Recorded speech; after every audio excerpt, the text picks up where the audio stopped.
Kachaophung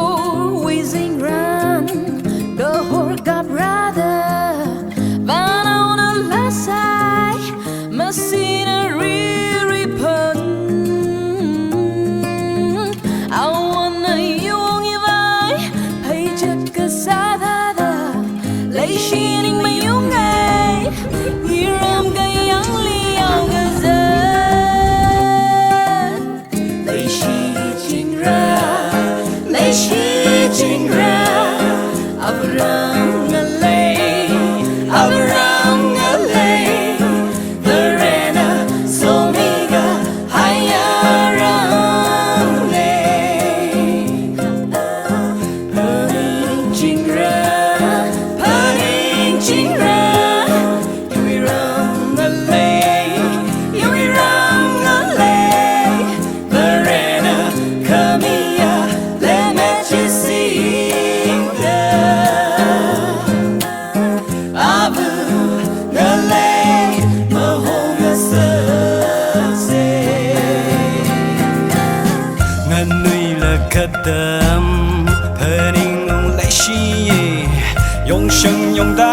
y mịt mờ thấy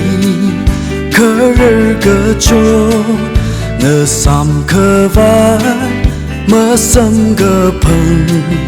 rầm cơ giật ý quý sông phư ly ô lấy cơ shi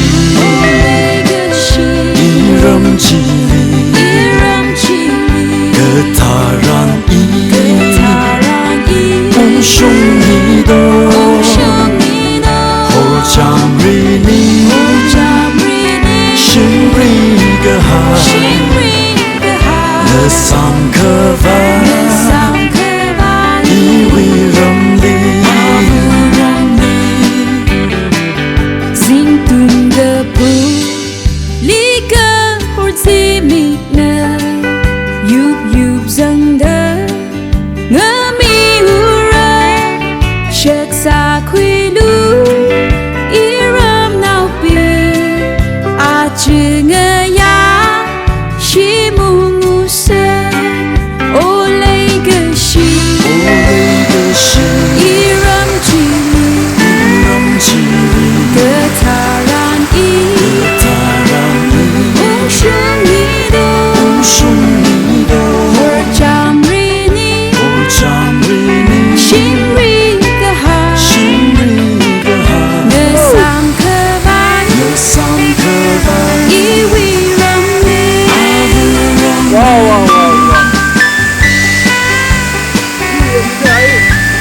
waterfall này.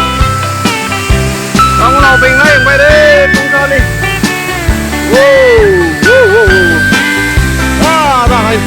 Hơi chú chú người ya cũng đỡ gì vì khờ ngài nơ hay lên mưa người ya khờ ta đỡ lấy phù li nơ sam phung ma